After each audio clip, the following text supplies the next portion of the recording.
Appreciate you guys for tuning in. Remember, subscribe is the vibe. Your boys on the road to 20K humbly. But yo, we got Larry Bird stories that prove he's the best trash talker. Yo, the most interesting thing that I've noticed on YouTube about Larry Bird, you see more videos of people proclaiming Larry Bird as the greatest of all time compared to MJ. You can find videos of countless legends talking about Larry Bird. I swear there are more videos about Larry than there are about Michael Jordan, bro. So every single time I come across a new one, I gotta check it out. So we got Larry Bird stories that prove he's the best trash talker. I don't know about Larry the Bird best, was one of but the biggest trash talkers in basketball. And a lot of people say, really? You know, they thought it was Reggie or Charles. Bird used to tell me, look here, man. You supposed to be a great defender, right? And I'm gonna make sure I tell you where I'm gonna shoot the ball at. Yeah, he said, I'm gonna get it right here. I'm gonna shoot it right in your face. And I'm looking at this guy like, you said that to the glove, bro. I'm gonna make sure you know where I'm shooting at. Cause there's nothing you could do about it. he's nuts. I'm gonna go shoot this motherfucking jumper in your face right there in that corner. And it's gonna be your Christmas present. I'm gonna wrap it up and bust your head open. And that's exactly what he did. If he tell you gonna hit a shot in a certain place, he gonna do just that and ain't nothing you can do about it. Been a better player each step I took. I was able to look more than the other guys. I had a green light. I could make plays, but I always knew early on, especially when I was a junior, senior high school, that probably the outcome of the game was going to depend on me. Well, yeah, I interviewed Gary Payton, a venomous trash talker. And I asked him who the most vicious trash talker he's ever encountered. He said Larry Bird. Oh, no question. Bird talk shit, like we talk Let me tell y'all something. Bird used to tell me, look here, man. I'm gonna go shoot this motherfucking jumper in your face right there in that corner. And it's gonna be your Christmas present. I'm gonna wrap it up and bust your head open. All that shit. He told me, young fella, let me tell you something. No way Larry was spitting bars like that, bro. I just said, this is gonna be your Christmas present. Jumper anywhere I want to. You supposed to be a great defender, right? I'm gonna make sure I tell you where I'm gonna shoot the ball at. And I was like, man, come on now, you're not gonna shoot the ball. And so he said, I'm gonna take you over in that corner right there. You see it over there by my bench, right? And I'm gonna give you something, and it's gonna be this jumper. So he went right to that corner, and I'm up on him, I'm under him. And he said, young fella, what did I tell you I was gonna do? And he turned around, raised up, and it was all drawn. And I said, shit, I ain't gonna mess with you no more. He was the coldest dude I ever seen with that shit, man. Everybody be talking about these greats. They don't be always mentioning him. He was the shit. Yeah. The shit, man. He'll give it to you any way he wanted to. Larry Bird was cold. Bird didn't talk trash to you, Oh my God, Bird talked trash to everybody. You know Charles is gonna keep it 100. Larry Bird. I remember him, he was cursing under his breath. And I asked him, I said, Larry, what's going on with you? He says, you guys are being disrespectful to me. And I says, what are you talking about? He says, you guys are putting a white guy on me. That's disrespectful. I just started laughing. I had no comeback when he says, it's disrespectful. Ain't no way a white man saying that. Larry out here saying, you're not black enough to guard me, bro. It's like, wow. Disrespectful when y'all put a white guy on me. Larry said, I'm insulted that they would put a sorry dude like you on me. He said, no, I don't even want to play no more. He would drop the ball and take a turnover. And I'm looking at this guy like, he's nuts, you know? They gotta be dragging it, bro. He would drop the ball and take a turnover. The story goes that when he played against Denver, they had a guy named John Hansley, a white guy, really good defender, right? Okay. They put him on Larry, and Larry was weighing his ass out. Absolutely. And Larry would run by the bench and tell Doug Moe, who was the coach, get him off me. That's disrespectful. Put a black guy on me. Because when he played back in the day, that's all he played against was brothers. So he was like, I had to torch his ass so they understand. And Larry got on the roll, started shooting the ball. Every shot was going in. All right, he runs by Frank Layden, who's the funniest guy in the league. And Frank is coaching, and Larry says to him, hey, Frank, don't you have anybody on that bench that can guard me? He goes, so nobody out here can. Frank looked down at the bench and goes, no. Along with Steve Jones and Rick Barry, this is Bob Neal. Just moments before the American Airlines Sheraton long-distance shootout. The All-Star game is in Dallas, the first three-point contest, and he just starts looking at guys, doesn't say a word, and people are getting kind of nervous. Everybody's sitting there, everybody's real quiet. You knew the guys, but you never were around them. And nobody's really saying anything, so I walk in and look around, and then he finally speaks and says, I'm just looking to see who's going to finish second. And says, I hope all you guys in here are thinking about second place because I'm winning. Sheesh. Excuse me? Did you really say that? Who's playing for second? Yeah, I did. And here's the thing, I'll keep it a bean, bro. Real competitors will hear a dude like Larry Bird talk shit like that and be like, all right. So it's like, if you were soft-minded, you would let those kind of words intimidate you. But But the Michael Jordans of that era and whoever else was in like the 3-point shooting contest, whoever, I don't know who was participating back in the day. You hear a man say, oh, like you settling for second place? That would have motivated me. I feel like if you're a competitor and someone talking shit like that to you, that got to bring out your A game. So you got to think about it. Larry's out here bringing out A games and still busting ass.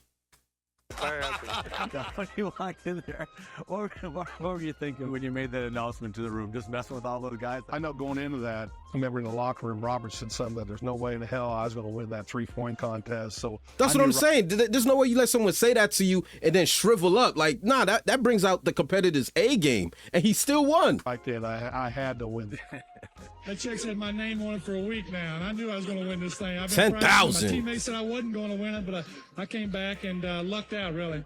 Bird would luck out again the next year, but in 1988, it looked like his luck had finally run out. He certainly doesn't have that normal. 10,000. I think the 3-point shooting contest winner wins like, is it like $250,000 or something like that? Boy, times have changed. Rhythm going for him. Seconds remaining, has only 7, has to beat 15. Leaves his hand up. Make it 9 and 10 and 11 as we're counting. 13. A huge rack that time for Bird. He's still got to drop one here quickly. 14. With the jacket still on, bro. For the money. With the jacket still on. He knew exactly what the score was. He knew. Yo, look at the GOAT MJ, man. You see that head shake? Like, he knew exactly what the score was. He knew that ball was going to win the competition for him. And oh, it's man. Like he did it in dramatic fashion just to make it more fun. He knew it when he let it go and was headed for the winner's circle. He didn't take off his top yet. I didn't see when he took off his top. Larry used to come in the locker rooms. He'd be getting his ankles taped, and he'd say, you know, hey, ball boy, he didn't take his top off yet. Record in this building. You know, he needed those kind of challenges. He had accomplished every goal. We hadn't lost a game on the trip, and Larry told all of us players and the media too. Tomorrow night's the last game of the trip. I'm going to play this with left-handed at least through 3 quarters. It was at a time when, you know, McHale was still coming off the bench. And so Larry scores his 6th point on a left-handed shot. And I'll never forget him. McHale yells out. And McHale goes, hey, Jerome, when do we start shooting right-handed? And at the end of 3 quarters, I get 27 points left-handed. Well, left-handed is one thing, but when the game got close, I had to go back to the right one. He could hold all these things in his head during a game. So he'd have a shooting drill at the old Boston Garden. 4:30 in the afternoon. I was an early guy. I'd set up early. The garden would be dark. You know, late in the afternoon by himself, dark garden. Come out with an equipment guy and just do the perimeter, shoot for half hour. All you heard was swishing. If he missed a shot during that thing, he'd say that the Bull Gang set up something wrong with the rim. You know, otherwise that would have gone in. I'd get there early, plug in my Stone Age computer right next to the bench. He'd come over, he'd call me Scoop, he'd say, Scoop, what are you working on? I'm saying, I'm doing an early story. Then I'd say, well, I'm doing an early edition newspaper story about your free throw streak. You are approximating the NBA record for consecutive free throws, so don't miss one tonight or I'll look bad damn. on paper. Sure enough, first half, he goes to the line for 2, and the foul line is lined up right where we're sitting if he looks over. He's at the line. He makes the first. He looks over and winks at me. He looks over and winks at me before he makes the second. I mean, guys don't do that today. And he would... Always thinking about these things. It's like paying off a bet in the middle of a game. He was doing 2 things at once. Well, you had the Bird night. I had the Bird night. Yeah. It's like everybody was playing NBA basketball, and he was like playing a game within NBA basketball. Like this shit was just too. Scoring came too easy to him. You know what I mean? He had to create, kind of like what they say about Michael Jordan. Like they always say, like Mike always looked for reasons to be motivated, and it would be like the smallest things. You know what I mean? And you don't really hear them say that about too many players. Like that. That's like the Kobe mindset too. Very few players maintain that kind of mentality approaching every game. Because, you know, like nowadays, it's like the skinny jean era of basketball where I swear nobody's motivated playing ball nowadays. But back in the day, these guys were looking for reasons to taunt or flash or just go in and drop 50. That was a tough night, man. He was looking for reasons. Nobody was guarding Bird, were they? Well, we were trying. You were trying to. No, but when a guy is literally coming up the court, calling his shots. It's in that game, we're on the free throw line, and he's like, he literally says, "It's off the glass. Who's next? Where do you want this one from?" And he just made one after another, and he just tortured them mentally. that game. He tortured all of them. I think Bird went by the bench one time too. He fell in the bench. Oh, he did. Yeah, and he called that one. That was the one where he fell in it. I heard this story. Said, off the glass into the trainer. And, No way. Yeah. His last shot, he said, in the trainer's lap, coming down the court. He shot this high rainbow. It goes in. Ricky bumps into him and he knocks him on our trainer's lap. So it was exactly what he said. Antoine Carr and Cliff Levingston got fined by Fratello, I think. And Eddie Johnson for celebrating. Celebrating Bird. Yeah, it was the best film session. Every time when I see Mike, we still laugh. God, it was so it was the greatest film session ever because back then, you watched the real game and just went, with a video, and Mike rewound the celebration 20 times. And they show a shot of our bench. Cliff Livingston and Eddie Johnson are standing up giving each other high five. I mean, everybody was entertained by I ain't going front. That's not happening in today's basketball, though, bro. You can't be on the opposing sideline cheering for the next great man. You know what I mean? Out here falling on the floor laughing because y'all catching buckets. Watch the reactions on the Atlanta bench. Oh my God. Watch Cliff. Bro was on a mission, bro. I think this is Cliff. Come on, dog. Come on, dog. Fratello wouldn't let it go. He just kept rewinding. Showing the guys, you remember they're giving each other high five. And then somebody falls off the bench. Yeah, too. that was Eddie Johnson. Yeah. Eddie Johnson falls off the bench in laughter, and Antoine Carr and Cliff gives each other high five. And our film session was 20 minutes of that. And, yeah, and so it was a bad night. The first game against Larry Bird, it was shocking. And I'm a rookie, I go shake his hand, and he put both hands behind his back. And I'm saying, okay, he's getting his head ready to play. First play of the game, he says, I don't know where they got you guarding me, Holmes. And he shoots a three. I was pissed. I said, I wasn't mad he hit the three. But this bitch just called me Holmes. And so it set up for a really interesting game. Because I remember one time I came down and I dunked it on him. He laying on the ground. He fouled me, and I'm pointing. And he said, hey, Rook. I said, what? He said, I like you. He said, you got balls, but I'm still going to get 30 on your ass. He got about 38, so he kind of proved his point. But I had to pay my dues. I wasn't upset about that because, back then, as a rookie, you got to pay your dues. Simple as that.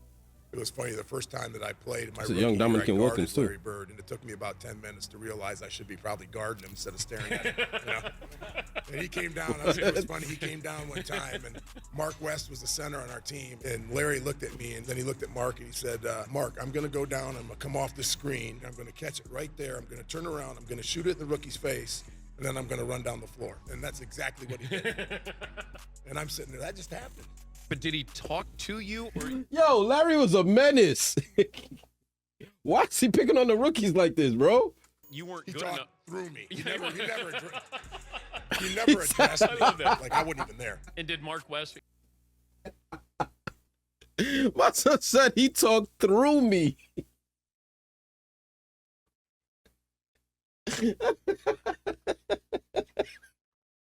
Mark West going. Mark was like, all right. Okay, yeah, all right. Probably will. Good luck. And then he did. He did it. But he did there was that. nothing I could do about it. He backed up whatever he said. If he tell you going to hit a shot to certain place, or if he going to take you down to the post, turn around, hit a fadeaway J, he going to do just that, and ain't nothing you can do about it. These guys came in together.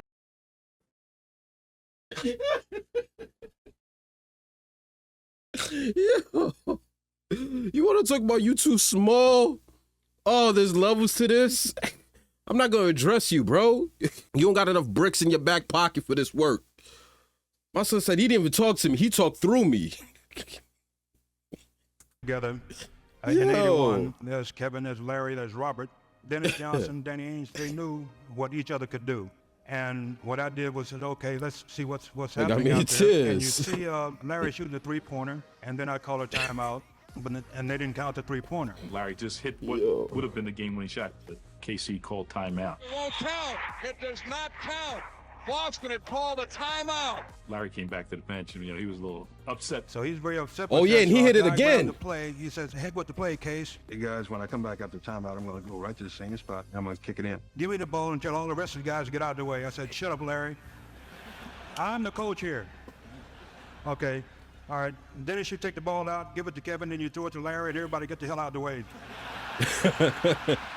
Celtics are down by 2 points, and Bird is out by the three-point line, and he's being guarded by a guy named Johnny High. He goes down before the ball is thrown in, and he's standing right in front of the Phoenix bench, and he looks at all the guys on the bench and says, "Yeah, I'm just fixing to bust a three on you guys and just go home. I'm tired of this." And he says, "Watch my hand as I follow through." And, Johnny High sort of smiles and laughs about it. And I was supposed to cut off the high post and post up for a second and then go across and set a pick. Well, I came off the pick and I was wide open and I stood there waiting for the ball. I had a smaller guy to post up and Larry just waved me out of the way saying, "Get out of here, get out of the way." And then he just turns around and shoots a perfect three. As the ball's in the air, he kind of turns towards the Phoenix bench. Hey, come on. So he takes off running to the locker room. As he continues on to the dressing rooms. Now, that's what you call arrogance. And from that time, I learned to run Larry's play, not the coach's play. He wanted the light on him. He wanted the focus. And he wanted that ball. And if KC would ever call somebody else's play, Larry would just say, no. I'm shooting this ball. And he would. I get a charge when I tell someone on the opposing team that I'm going to hit the last second shot and then do it. That's what it's all about. Tie game, 13 seconds to play. Celtics basketball. During the timeout, I'm going through a play. And about that time, Larry steps in and says, "Coach, why don't you just give me the ball and tell everybody to get out of the way?" It's Larry. If he wants the ball, he wants the ball. After the timeout, we walked back on the court, and then Xavier was guarding him. So he tells Xavier, he says, "I'm getting the ball." I said, "I know, I'm going to be waiting." And he said, "I'm going to get it right here. I'm going to shoot it right in your face." 5, and Bird has the basketball. Over the double team. Larry Bird, just phenomenal the way that... He came out and went right about that exact spot and shot a shot right in my face. And, he was like, "I didn't mean to leave 2 seconds on the clock." I walked back to the sideline like, damn. Larry Bird was one of the biggest trash talkers in basketball. And a lot of people say, really? They thought it was Reggie or Charles. Larry Bird talked more trash on the basketball court than anybody I've ever played against. So we playing him the last play. He says to James Worthy, he says, "You guys..." That's what I'm saying. I was saying it early in the video. These are the men that still played with Mike. These are the guys that played in the era with Mike, with Charles Barkley. Like, you know what I mean? And Larry gets that crown. Go right over there, that corner. And I'm going to catch it, I'm going to shoot it, and I'm going to tie the game or win the game, whatever the case may be. They take the ball out, and I think it was either Danny or DJ? The late, great DJ. Yeah. You DJ coming down, right, with the ball. Oh, great DJ, that's good. So pass it to Larry, he's in that corner. Now I got to go out and close Larry Bird out. So as I'm running out to Larry Bird, he's talking trash to me. I don't know why you running out here. Who says that in the middle of the game? He said, "I'm gonna wait till you get 1 step away from me and I'm gonna shoot it right in your face." So I got 1 step away. He shoots it all net. 3-pointer, good. Take the ball out, man crow right to the corner, caught the shot, shot a 3, game over. It's like, are you effing kidding me? And he turned to me and said, "You did all that running for nothing." And he was saying in such a calm way that you didn't think it was trash talking, but it's trash talking. You're not gonna tell me you're gonna go over there and shoot the ball in my face. That's trash talking. But he would tell you before the play even started. He'd tell you where he's going, he'd tell you when he catches Oh my it, gosh, that pump fake was lethal. And it was great trash talking because it wasn't vulgar. I mean, he wasn't pounding his chest.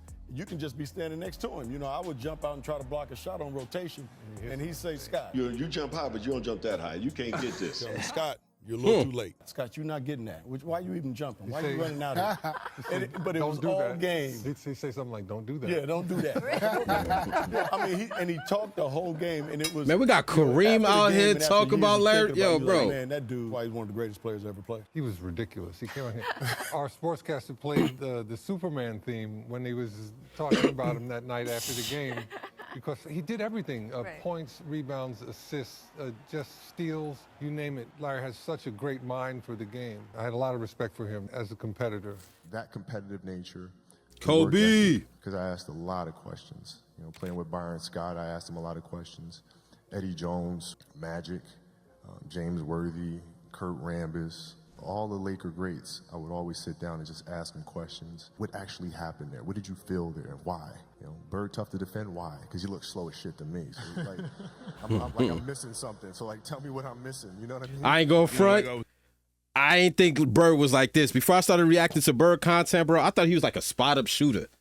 You know what I mean? I didn't think he had a dribble game, a pass game. I thought the passing really was Magic's thing. I thought Bird was just like a lethal corner pocket 3-ball shooter, but this dude was like Luka and Steph, and he's 6'11"? 6'10", 6'11"? Could pull up from anywhere. Like, reacting to Larry Bird's videos has really opened my mind and perception of who Larry Bird was, because obviously I'm not from this era. I would have never known, but he's way better than I gave him credit for initially, for real. I was saying, growing up in Boston, people used to always talking about that he can't jump, he can't do this, he can't do that. And, a lot of my friends was like that, So, I got to the league. I called all my friends back up. I said, all that trash that you were talking, you need to squash all that. This man is great. Whatever you were saying, for a man who can't jump, he's demolishing everybody. He's doing it on everybody. He's doing it on the best defensive players in the league. Yeah. I never forget driving, and I'm listening to a game. It's New Mexico State playing Indiana State. I don't really care about the game, but New Mexico State is right up the streets from El Paso, and I went to UTEP, and we're big rivalries. So I'm hoping that Indiana State will beat New Mexico State. And I'm listening to the radio, and I have no clue of the players on either team. All of a sudden, this name keeps coming. Bird. He goes to the right. Bird. He makes the shot. Bird. I said, God damn, who is Bird? Bird. Here's Bird. And Bird this, and Bird. Oh, did you see the pass that Bird made? I can't see it, but I'm just trying to imagine it. When the time I got to the end, I said, damn, that brother can play. When I got the newspaper the next morning and saw Larry's picture, I said, damn. Larry, they wasn't be honest with you. The young lady that said you were her favorite player, mine too. I love you too, Magic, but not as much as I like Bird.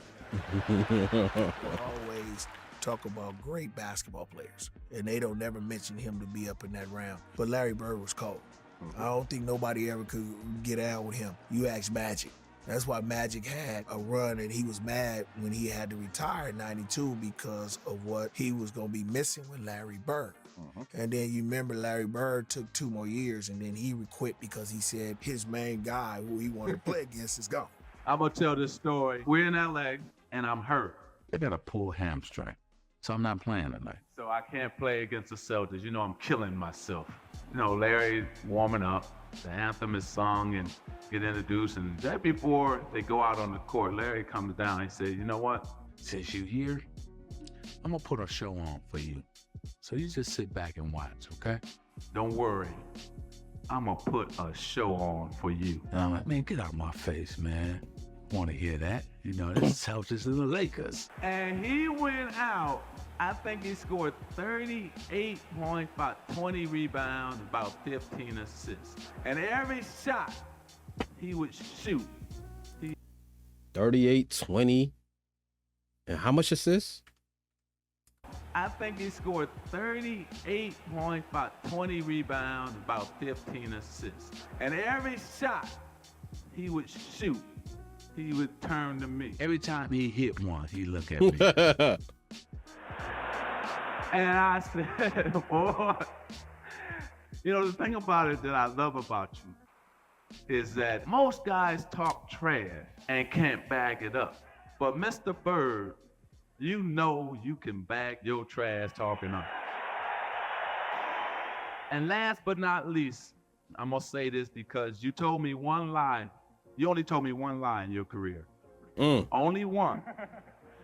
And you only lied to the fans and all the people in the world one time. Do you know what that lie was? You don't remember, do you? Larry Bird said that there would be another Larry Bird one day.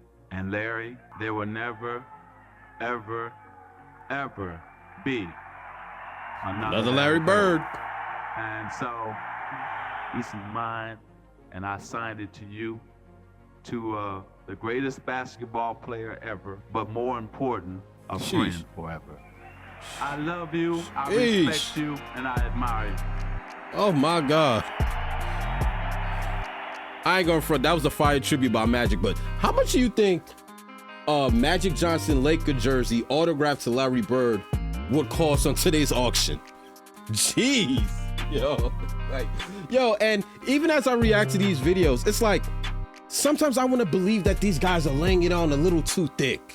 All right, cool. Larry Bird was great. He was prolific. He was like, you know what I mean? He's an all-time great Boston, all-time great NBA player. But I'm like, ain't no way all these guys are lying. You know what I mean? Like, you know what I'm saying? Like, everybody has their own story about him. Whether it's Wilkins, whether it's the glove, whether it's Magic. It's like, damn, son. Everybody got a story about Larry Bird busting their ass. But this is Larry Bird's stories that prove he's the best trash talker, man. Let me know in the comment section what you thought of the video. And I'm going to get back to you guys, man. I always enjoyed Larry Bird content here and there. Holla at you guys, man. Mamba out. Yeah.